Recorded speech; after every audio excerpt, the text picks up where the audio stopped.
A reckoning with those countries that have held on to Queen Elizabeth as their head of state is long overdue, as William and Kate's trip to the Caribbean made clear. Just how long has the British monarchy been in crisis? This time, after Megxit, after Prince Andrew, it was the Duke and Duchess of Cambridge's disastrous trip to the Caribbean. What was supposed to be a charm offensive, drumming up enthusiasm in the year of the Queen's Platinum Jubilee, ended up looking more like a long goodbye, with the headlines spotlighting anti-royal protests, failures to address legacies of slavery, and the news that Jamaica is planning to ditch the Queen as head of state. It may well be time for the royal family to face up to the fact that the sun is setting on those final remnants of the empire that they once embodied, and not a moment too soon.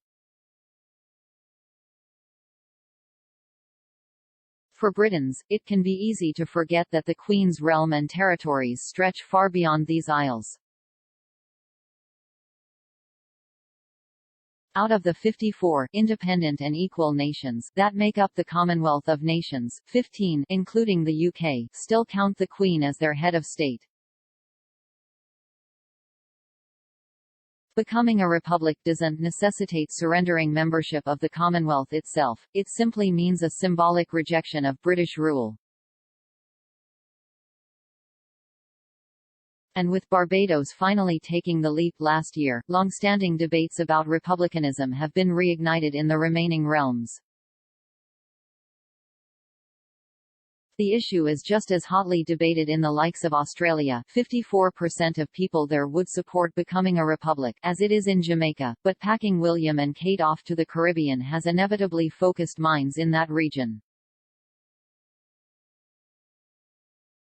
Though Republican camps in the Caribbean have long cited the impact of colonialism and slavery on the contemporary fortunes of their countries, a new reckoning is afoot, against the backdrop of the global Black Lives Matter movement and renewed conversations about the legacy of empire.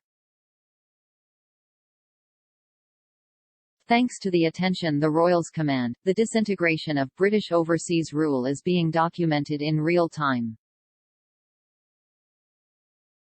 The signs weren't looking good for William and Kate from the outset.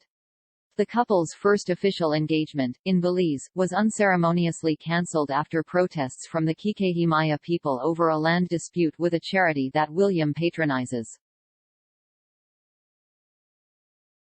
Heading to Jamaica, they were met with more demonstrations, this time calling on the royals to address the issue of reparations for the several hundred years they directly profited from the slave trade.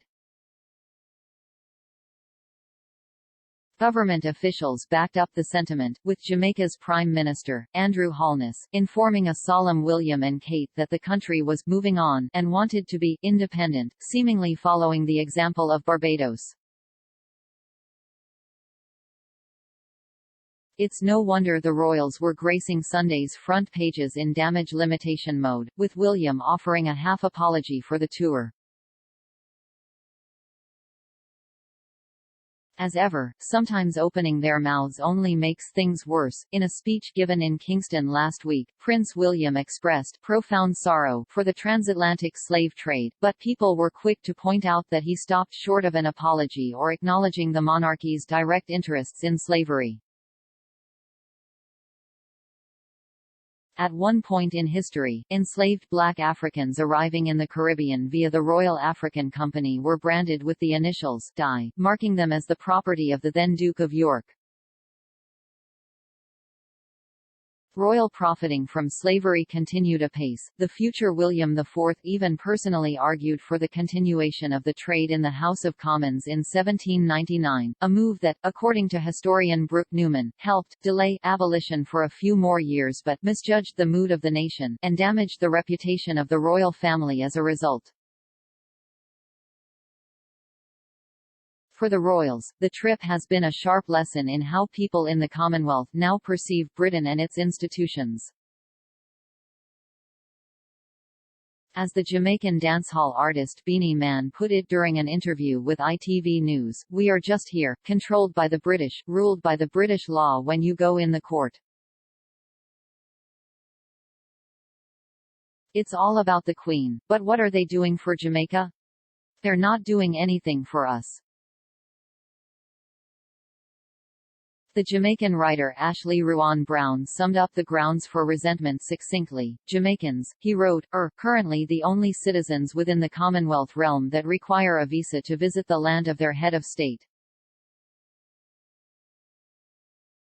Meanwhile, requests for financial reparations, in recognition of the impact centuries of plunder had on economic prospects, have been met with egregious responses, like David Cameron's 2015 offer for Britain to finance a £25 million prison to hold Jamaican criminals, in lieu of compensation for slavery. In Jamaica, republicanism has been part of the political conversation since the 1970s, and there is cross-party support for the move. But now, debate has been replaced by decision. Emancipation is in full swing. It's no coincidence that it comes as the Queen, who made the Commonwealth central to her life when she became monarch, reaches the twilight of her reign.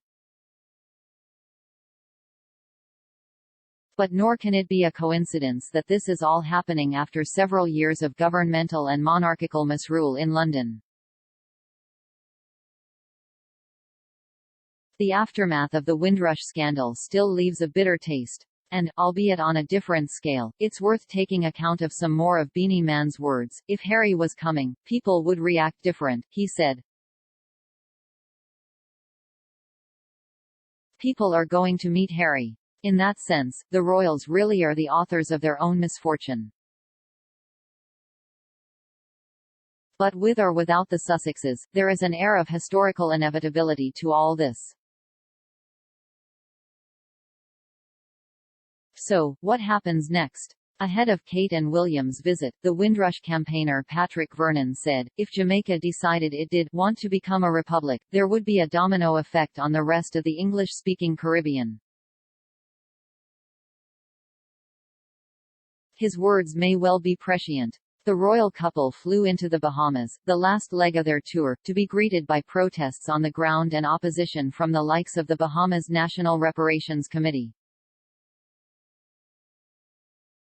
Belize has announced a constitutional review, and late last year leaders including the St. Vincent Premier were urging fellow Commonwealth realms to attain republican status. The wheels seem firmly set in motion, with the Royals' open-backed Land Rover left spinning in the sand. This kind of reckoning with reality is long overdue, and, who knows, it may even be a long-term positive for Britain if it helps disabuse our political class of its globe-trotting empire too. Zero fantasies. At the very least, now is the time to admit that for many parts of the world, the benefits of sovereign British rule are most heavily felt by the home nation itself. Within our own borders, we may kid ourselves that the monarchy is still a glittering jewel in our crown. But for many people overseas who wish to escape the long shadow of empire and exploitation, the shine has well and truly rubbed off.